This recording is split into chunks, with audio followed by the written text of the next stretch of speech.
Good morning, friends. It is Link, the Gulf Coast Gardener. Today is Sunday, July the 19th, and it is hot. We haven't had much rain. It's been 90 degrees plus every day, and that's hot for the Gulf Coast here in Galveston. But I want to talk about a few plants that are not only doing well, but are actually thriving in this heat. So let's get started. Now, any conversation about heat-loving and heat-tolerant plants has to start with the zinnia. Now, this is Benary's giant zinnia. I get the seed from Seed Savers Exchange, and as you can see, they are absolutely beautiful. They flower profusely all summer. I really don't water them that much, and they are just absolutely stunning. And they are super easy to grow from seed. Now, you can buy plants. Some zinnia plants from the nurseries, you rarely see Benary's giant. So grow them from seed. The seed are not expensive. They start easily from seed, and you will have a huge stand of beautiful flowers just like this, and they will last all summer long. And this makes a fantastic cut flower, as you probably know. Cut Benary's giant zinnias will last for 7 days, 10 days, up to 2 weeks if you keep the water changed in the vase. So be sure to grow some Benary's giant zinnias. Now, this is another summer heat superstar. These are Victoria Blue Salvia, and I've made several videos on the Victoria Blue Salvia. Again, really easy to grow from seed. There are pollinators all over these plants right now. You may not be able to see it, but there's a big black carpenter bee over here. Absolutely loves these flowers. Now, these will flower again profusely all summer long, and I rarely water these either, but they don't wilt in the sun. They keep flowering. Once they get a little leggy, you can cut them way back to the ground, and they will blow up again in no time and be flowering just like this. Foolproof, low maintenance, drought tolerant, full sun, heat tolerant plants. Victoria Blue Salvia. And look what I put back there. This is my lemongrass. I got that in a plant swap, and it looks great behind these salvia. So there's a great 1-2 punch combination for you. Victoria Blue Salvia and lemongrass. The lemongrass is doing great as well. It doesn't mind the heat, it doesn't mind the sun. So that's another great option for you. And check these guys out. You might recognize the Peggy Martin Rose that is climbing up this stairway. Full western exposure, does not mind at all. It is thriving, it is growing amazingly well. And this whole stairwell is going to be covered with Peggy Martin Rose. And it's also freeze tolerant. And it's also flood tolerant. That's where it kind of became famous, was it survived Hurricane Alicia, if I'm not mistaken, in Louisiana. The plant was recovered was kind of salvaged after being under 10 or 12 feet of salty hurricane floodwater, and the plant lived, and that's what it's known for. So Peggy Martin Rose is another great option. Now, here we have a second bed of those Benary's giant zinnias. These are actually transplants from that first large bed. I seeded a ton originally, and then I cut about half the plants out of there. I dug them up and I moved them down here. But as you can see, they're approximately half the size. They got stunted a little bit when they were transplanted, but gosh, we don't grow them for the greenery, do we? We grow them for the flowers. And these flowers are just as beautiful as the larger plants. I mean, these Benary's giant zinnias are just stunning. Look at this. I just love these flowers. So peppers are another thing that you can grow in the summer, in the heat of the summer. These are Ausilio red Italian thin-skinned frying peppers. They are suffering a bit in the heat, I must admit. They could stand a shade cloth over the top of these guys. Maybe I'll try to rig that up next year, but still, we have harvested dozens of peppers off of these plants, and I do water them sometimes every day just to keep them from completely drying out. But peppers are a great thing you can grow. Usually these will get a lot bushier, and the foliage will protect the peppers and then protect the plants, but they got beat up by the wind really bad early in the season, and they've never quite recovered. But again, we're getting a ton of peppers, and that's all that matters. Now, of course, everyone knows basil is a beautiful, heat-loving plant that you can grow all summer long, and it is just stunning in the garden. Pollinators love it. There's probably more bees on the basil flowers than anything else. They just love it. Any herb, when it flowers, is a huge attractant to the pollinators. So if you want pollinators in your yard, and butterflies and bees and beneficial insects, plant herbs and let them go to flower. This is Petra purple basil. I get the seed from Botanical Interests, one of my favorite seed suppliers. Fantastic plant. Here I have 3 plants that are new to the garden this year. So let's start out over here on the left. Check out this beauty. This is Ruellia, also known as Mexican Petunia, and it is absolutely beautiful. I've got some with purple flowers, and I've got one upstairs in a container that has a pink flower. My neighbor gave me these plants, and wow, absolutely love them. Now, this Ruellia can be very aggressive, borderline invasive, so just be careful. I keep mine nice and cleaned up around the edges. I don't let it spread beyond this main part. So just keep digging it up around the edges and you'll be just fine. And you'll also be creating lots more plants. But this guy does not mind the sun at all. This is full western exposure. It came back from the freeze, so it's freeze tolerant. It's sun tolerant. I rarely water it. It's just a beautiful plant that takes care of itself all summer long and also flowers profusely. Now these 2 guys, check it out. Now the ones in the middle, you may recognize these. These are Society Garlic. I had 3 in here that I got from a plant swap, and I just put 2 more in to fill in the space a little bit better. But again, full sun, doesn't mind, flowers all summer, easy to maintain. You don't have to water it all that much, at least I haven't been. And it's just a really heat-tolerant plant that does great here on our Galveston Gulf Coast 9B. And then check these guys out. The same neighbor that gave me the Ruellia also gave me these spider lilies, and I had them in pots for maybe a year, I don't know how long, until I finally found a spot for them. The flower is absolutely stunning. I'll put a picture up here because I just cut back some flowers a few days ago, but I'll show you what the flower looks like. It's this spidery, wispy, beautiful, unusual flower that looks like it comes from outer space. It's really cool. So spider lilies really don't mind the heat at all. Look how green these leaves are. These guys are in full blasting hot sun. It's been 90 degrees for weeks, which is hot for Galveston, but they don't mind whatsoever. And here's another tip for you. As you can see, I use a ton of grass clippings for mulch. I mowed the yard yesterday, and so anytime you put down anything, a green mulch like this, you're basically putting fertility and nitrogen back in the soil. So it feeds the soil, it suppresses weeds, it keeps the soil cool, and it also helps retain moisture. So don't bag and throw away your grass clippings. If nothing else, mulch them and leave them in the yard, because every time you haul away grass clippings, you're hauling away fertility. So leave them in the yard or spread them around as mulch or use them in your compost pile. That has a ton of fertility and you want to keep it on your land. These are Mexican oleander. They're also known as lucky nut, and the Latin name is Stevia peruviana, and I absolutely love this perennial. It is a profusely flowering bush. It'll grow up to 20 feet if you let it. Mine have never gotten that tall because they always freeze back in the winter. But the thing is, these plants produce a ton of flowers and a ton of seed. And it's super easy to grow more plants from the seed. You literally just drop the seed in a 4-inch pot or stick it in the yard, in the garden, and it makes a plant. It's literally that easy. The germination rates are excellent. So once you get your plant established, collect the seed, start more plants, and even if they freeze in the winter and don't come back, it doesn't matter. You'll have more plants. You'll have more plants for your garden or for containers. Really good container plant. I'll show you a couple that I have in the driveway. The flowers are these beautiful tubular yellow flowers, but I've got the more rare version, which are these peach colored flowers.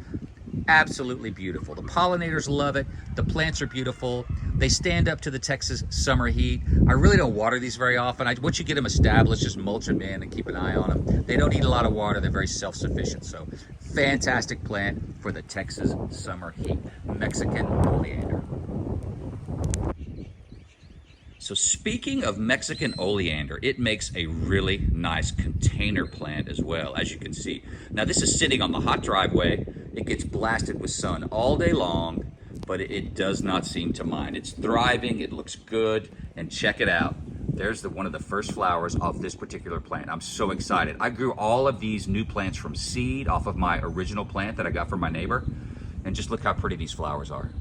There's really nothing else like it. It's kind of like a rose, but you still get all the benefits of a beautiful oleander plant with some really unusual looking flowers. And I also have one across the driveway over there as well. So as you can see, excellent container plant, handles the heat and the sun just fine.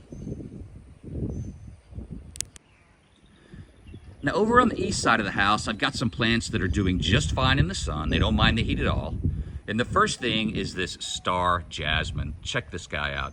It's an absolutely beautiful plant. I've had them grown all the way up the columns, all the way up around the railing on the deck, but They've frozen back the last couple of years in a row, and so they keep getting frozen back to the ground, and then it takes months and months to grow again, and then they freeze back to the ground in the next winter. But still, I love these guys. Beautiful plant. When they flower in the spring, which is usually in April, the smell is absolutely heavenly. This is star jasmine. These are widely available. Really nice plant. And check out these guys. These are blue days. These are trailing.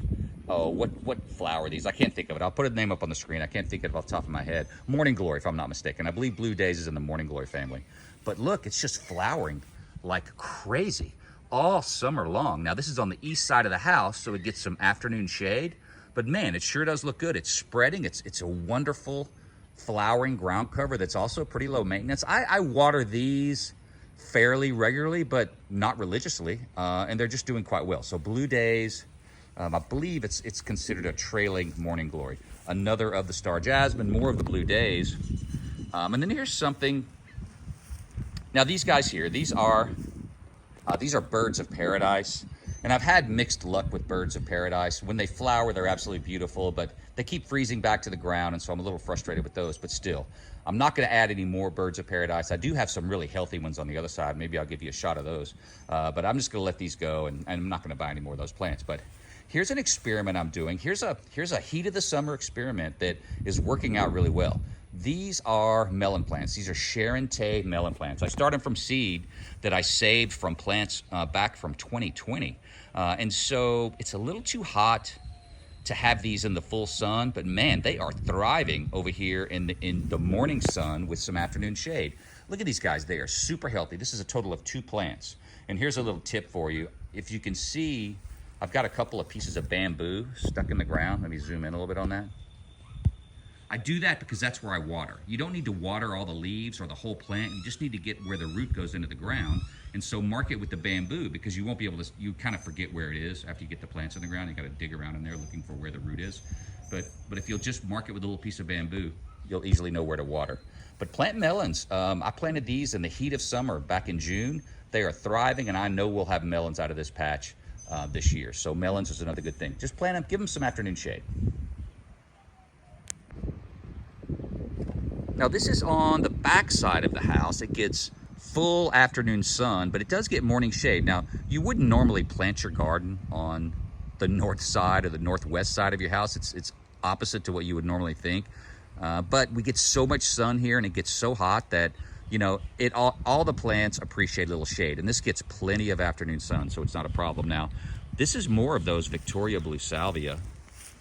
And there's one of those big fat carpenter bees, as you can see.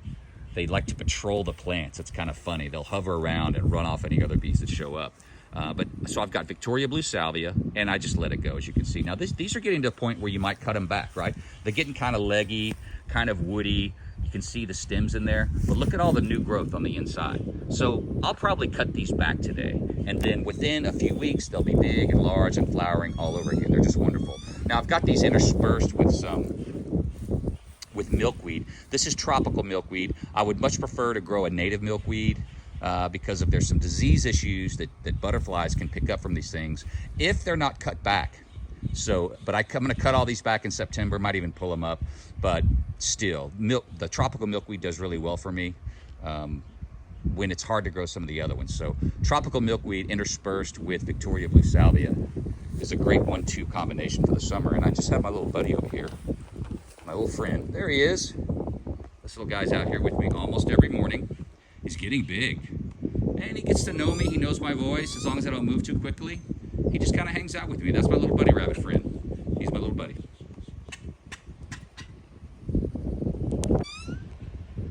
Now, I mentioned peppers a few minutes ago. I grow those Ausilio thin-skinned Italian frying peppers, which do really well all summer long. You do have to water them because they start to wilt in the heat, but check these guys out. Once you get your peppers established and they get really nice and large, and they're pretty self-sufficient, these are dattle. It's a hot orange pepper. Look how pretty those guys are. I have harvested, I don't know, hundreds of peppers off my 2 plants, and look, still loaded with peppers. I mean, they're just coming in stronger than ever. They just keeps producing peppers. Datil pepper, there's basically a cottage industry built around this pepper out of St. Augustine, Florida. That's kind of where the seed originated from in the United States anyway. It originally came from Spain or someplace else, but They grow a ton of these in St. Augustine, Florida. It makes an amazing hot sauce. I started making hot sauce for the first time this year. It's so easy and so delicious, you just cannot believe it. So dattle pepper is a great choice. And here's my second stand of dattle peppers, which I planted, I don't know, a month or so afterwards. And these are starting to put on fruit as well. So grow peppers in the summer. You do have to water these raised beds pretty regularly, maybe every other day, every 3 days in the heat of the summer when you're not getting any rain. But they don't mind the heat at all as long as you keep them watered.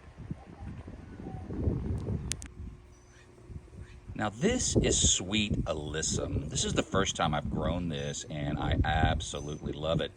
I bought these plants as 4-inch pots from the nursery because I read about what a great companion plant they make for tomatoes. The idea is that these alyssum will attract, the flowers of the alyssum attract a wasp that will then feed on tomato hornworms when they get on your tomatoes. And I can't say I saw that happen this year, but it doesn't really matter because the flowers themselves are beautiful. It smells like honey, and it's a fantastic ground cover. Check it out. It's going to help keep the soil cool. It helps retain moisture, so you don't have to water as often. And it's nice and green and lush and just absolutely beautiful. So sweet alyssum comes in various cultivars, if I'm not mistaken. There's different colored flowers. I think pink is one of the flowers. Check it out. There's a lot of different varieties. You most often see it as the white flower. Fantastic ground cover, smells wonderful, and is lush and green all summer long. So here are a couple of more plants that I absolutely love growing that do really well in the summer. The first ones are African irises. I have 5 plants back here, and they have a special place in my heart because these are some of the first things that we put in the ground when we moved to Jamaica Beach over 5 years ago, and they are doing really well. They have survived a couple of saltwater floods, so that's a bonus. They've come back from both of the really bad freezes we've had, both in 2020 and then again in 2022, just past Christmas. And as you can see, they look great. They have these beautiful, delicate white flowers with a yellow center. If they got more sun, they would probably flower more, but it's okay. The greenery itself is beautiful. So African iris, super tough, comes back from freeze, handles floods, and it handles full July heat. Now these guys. These are Mistflower. If you follow me at all, you know I'm a big fan of Mistflower. It makes these beautiful purple wispy flowers that the pollinators love, especially the butterflies. It's good to zone 7, so here in 9B, it's no problem at all. It comes back from the freeze. It handles full sun. It flowers almost year round. Now, it will eventually burn up in the summer. As you can see, it's getting a little brown over there, but the rest of the plant looks really good. And even after becoming a pile of brown sticks, just clear them away, give it some water, throw some compost on it, and they'll start greening up again the same year. So fantastic plant. It spreads via roots, spreads via seed. Once you get it established, you'll have a ton of plants. So it is very aggressive, so be aware. But once you get this going, you will fall in love with the Mistflower. Fantastic perennial. I have a few more I want to talk about starting back on the east side of the house. So I love to grow herbs. We cook a lot and we like to cook with fresh herbs, but oregano and parsley, they struggle in the heat. You know, they really will start to burn up. So I thought, hey, let's try this out. I put them in pots. I put them over on the east side of the house, and they are doing really well. Look how beautiful this oregano is. This is called Oregano Supreme. I just thought there was one kind of oregano, but there are tons. The most common type of oregano is Greek oregano that you use for cooking. And I bought this little 4-inch pot from a nursery. It's called Oregano Supreme, and they describe it as the best variety to grow for cooking, and I must say it is delicious. But if you're growing oregano, start with Greek oregano. You can't go wrong. And my parsley's doing really well. I need to trim up some of those yellowing leaves, but gosh, great to have a fresh supply of parsley in the heat of summer. Aloe plant over here, aloe plant. Cactus family, I'm assuming. Succulent family, maybe both. Maybe I should look into that. Anyway, aloe loves heat, no problem, but it doesn't mind a little afternoon shade, so this guy's thriving. This kind of got beat up over the freeze. I had it in the garage so it didn't die, fortunately, and I thinned it out, cleaned it up, and it's coming back stronger than ever. Rosemary. Rosemary will live in full sun, but when they're small, they don't mind some shade. Check it out. This is a beautiful plant. It's doing really well, and I really like growing herbs. This is a bleeding heart. I got this in a plant swap. I need to find a place to plant this. The flowers are beautiful. I recently repotted it just because I didn't know where to put it. And it was burning up in the sun, so what do? We move it over on the east side of the house, plenty of morning sun, afternoon shade, and the plant's really happy.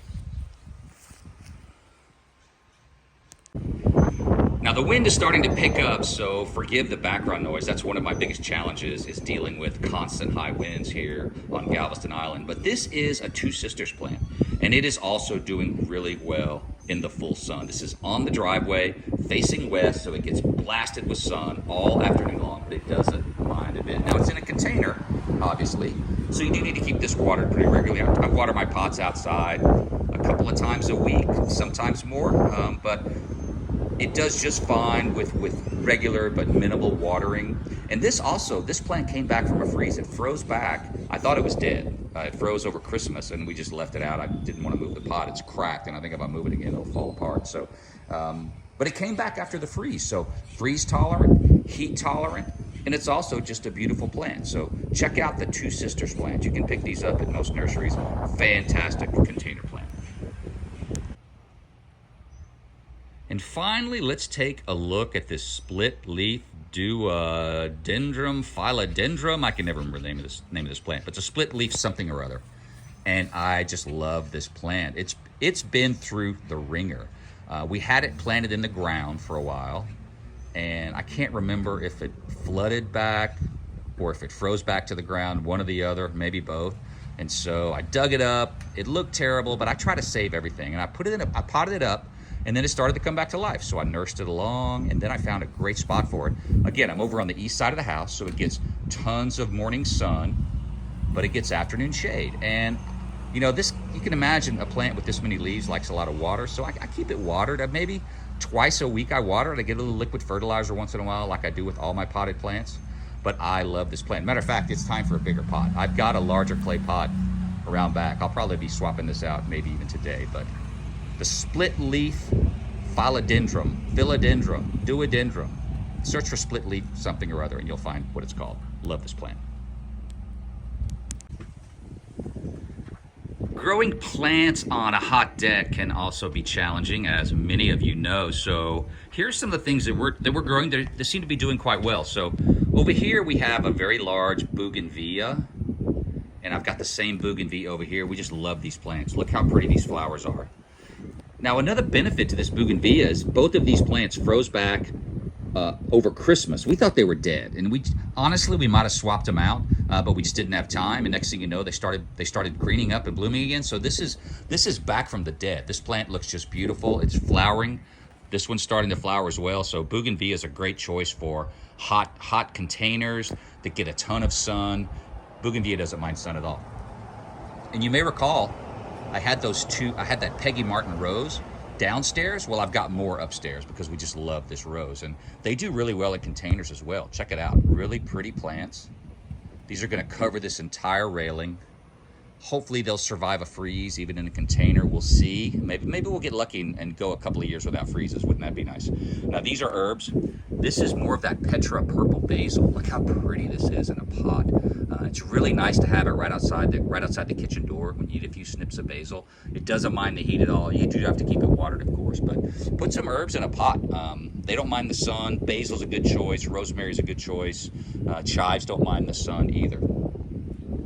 And then wandering over to this side, this is another one of those Ruellias. Remember the one I showed you downstairs with the purple flowers? Well, this one has the pink flowers, and the plant's a little beat up, but it's flowering and it's doing really well. So I probably just need to cut this back a little bit.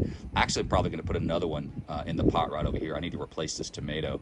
I think I'm going to put another Ruellia in there. And check it out. There's another Peggy Martin rose. We're kind of going overboard with the Peggy Martin roses. It's a total of what, 1, 2, 3, 4 plants. I think I have another one downstairs in a container somewhere. So Peggy Martin rose, though, great container plant, great for the summer heat, survives freezes as well.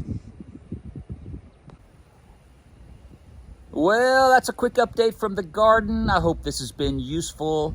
There are plenty of plants that will survive a long, hot summer, that don't require a lot of water, but will still flower profusely for you. I'll put some of the plants in the description on this video if you want to find where to pick up seed. If you have any questions, of course, feel free to shoot me an email, make a comment. Don't forget to give it a thumbs up. I sure do appreciate it. Please subscribe if you haven't already done so. I'm getting close to 300 subscribers on my road to 1,000. I sure appreciate you spending some time here today. Have a fantastic day.